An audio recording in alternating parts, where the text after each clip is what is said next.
The power of forgiveness. Could you sit down for a moment? In a quiet place. If you can, place your hand on your chest and listen to your heartbeat. Because today, I'm going to tell you a story. Not a fairy tale, but a real journey, about someone who carried a lot of pain, and also learned to heal with simple yet effective acts of forgiveness. We'll start with you, or a part of you, the part you always try to forget. Imagine, there was someone who hurt you deeply. Maybe a lover, a relative, someone you once trusted. A cold word, a sudden action shattered the trust you gave once in a lifetime. How did you feel then? Or was it just an emptiness, so hollow that you couldn't name the emotion?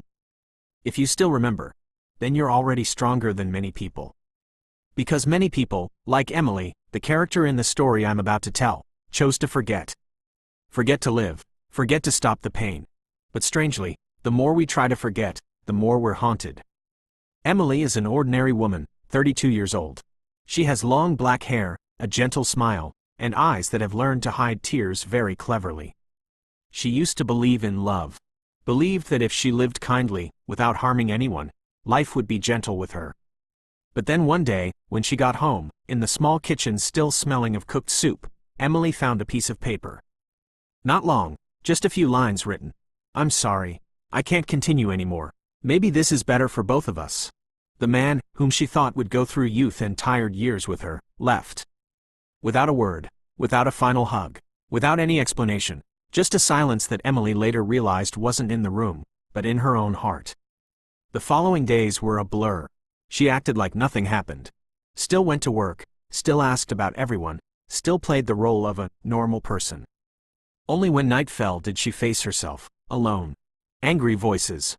The question, why, repeated in her head thousands of times.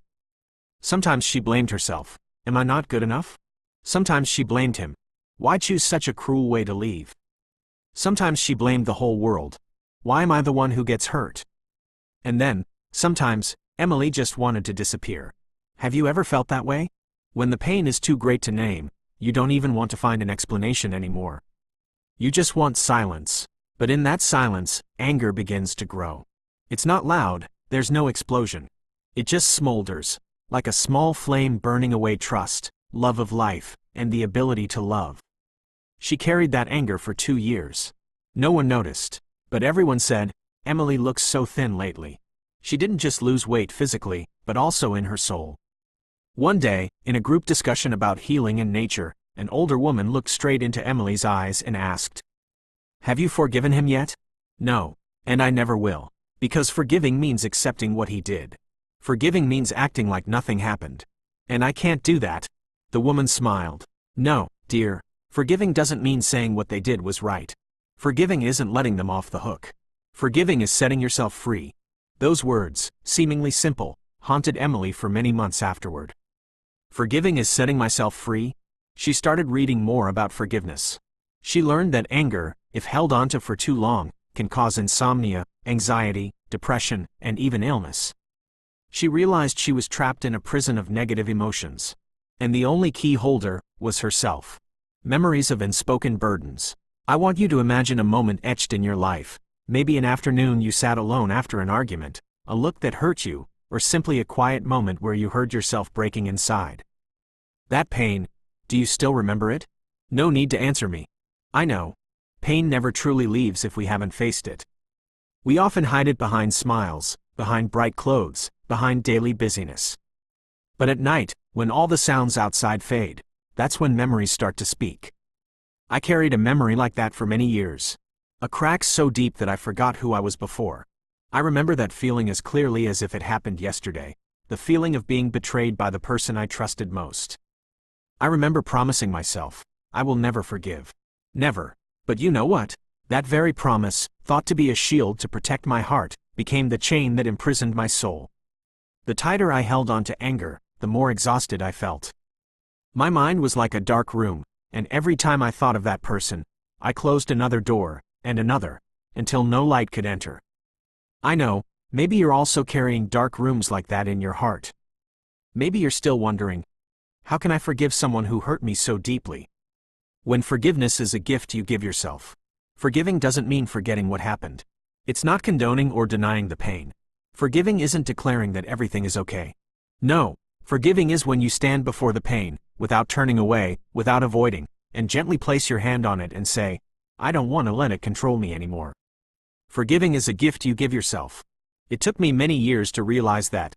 Once, I happened to hear someone say, holding on to anger is like drinking poison and expecting the other person to die. That sentence was like a wake-up call. How long had I lived in anger, wishing the other person to suffer, to be punished, while I was bleeding every day? I started trying to let go, not all at once, but little by little. Every day I looked at the pain, and instead of pushing it away, I sat beside it. I wrote letters, without sending, just to say all the things that were never spoken. I allowed myself to be sad, allowed myself to be angry, then, allowed myself to heal. The journey back to inner peace.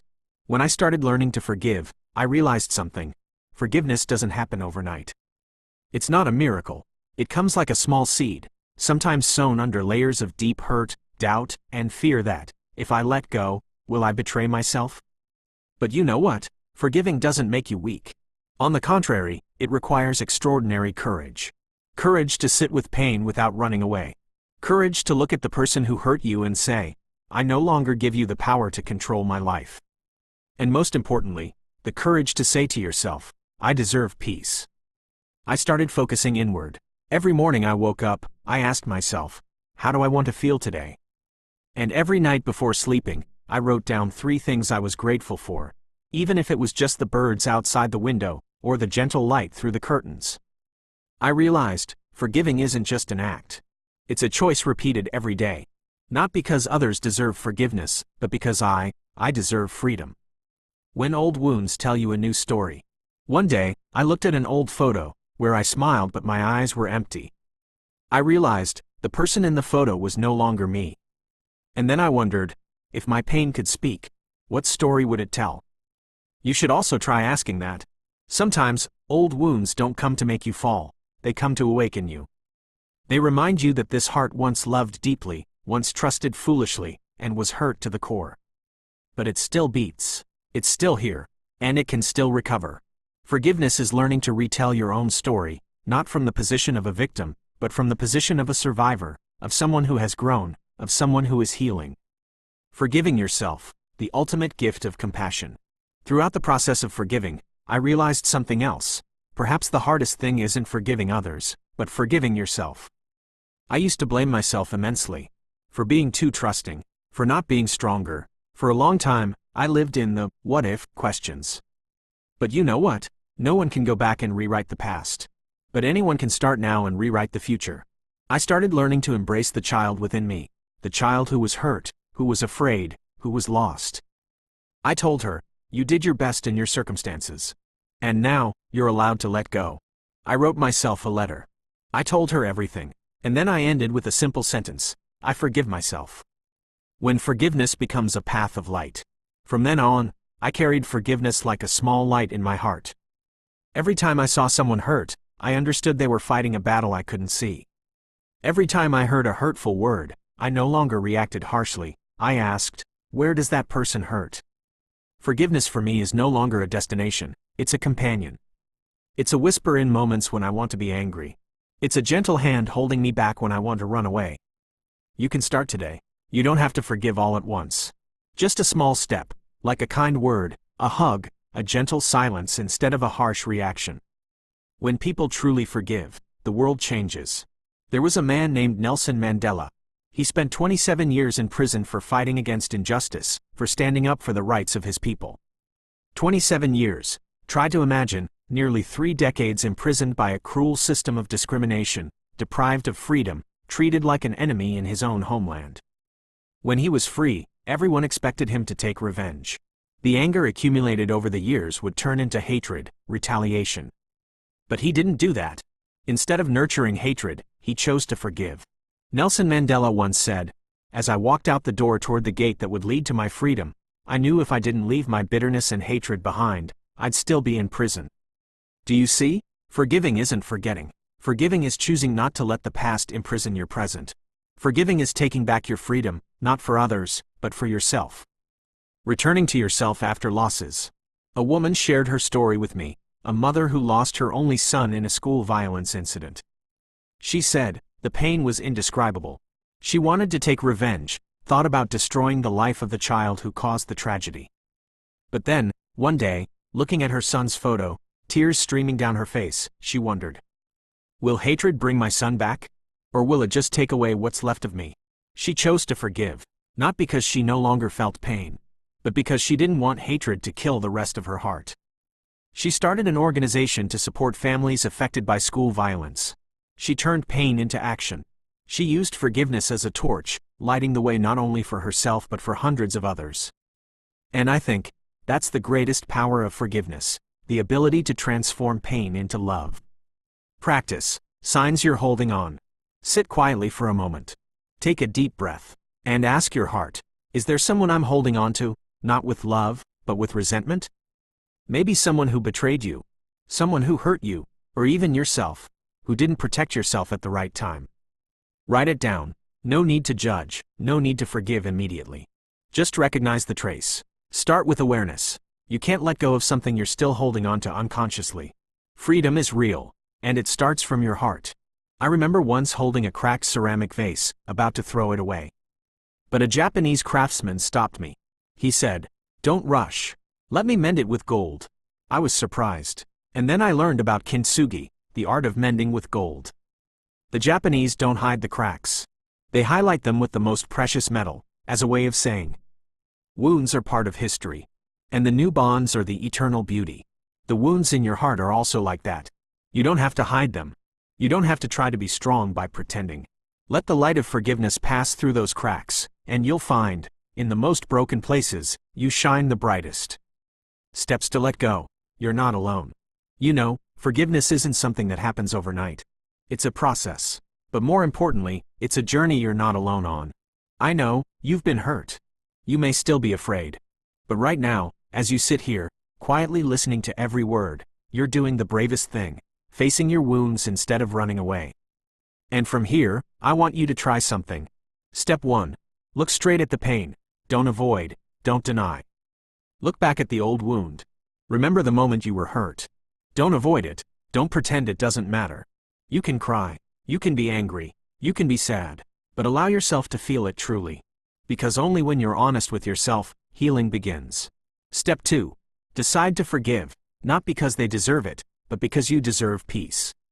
Forgiving doesn't mean saying, everything is okay. Forgiving is looking straight at the person who hurt you and saying, I no longer let the pain you caused control my life. You don't have to wait for the other person's apology. They may never realize their mistake. But you have the right to choose. You choose freedom. Step 3. Write down the pain, and let it go line by line. Pick up a pen, open a page, write everything down. The pain, the anger, the feeling of betrayal, everything you've never said. After you finish writing, tear it up. Burn it, throw it away, or fold it and store it somewhere you feel safe. You've just transformed pain into action. You've taken another step on the healing journey. Step 4. Change your inner voice. No longer, I am a victim. I deserve to be hurt. I'm weak because I haven't forgotten. Replace it with, I'm strong enough to stand up. I deserve love and healing. I am not my wounds. I am the one who survived them. Live as someone who has forgiven, not someone who is being saved. You don't need anyone to rescue you. You don't need anyone to pull you out of the darkness. Because the light is already within you. You've just forgotten it for too long. Live as someone who has forgiven. Say kind words to yourself every morning. Choose to do good, even if you've been hurt. Choose to love, even if your heart has bled. Choose to continue, even if you wanted to stop. No one can take your power away. Unless you give it away. Forgiveness doesn't change the past, but it changes the future. Remember this. Forgiveness cannot erase what happened, but it can rewrite the rest of the story. And your story isn't over yet. You're still writing it, with every breath, every choice to love instead of hate, every choice to let go instead of holding on. You are living proof of the most wonderful miracle. A person can break, and still stand up, shining brighter than ever.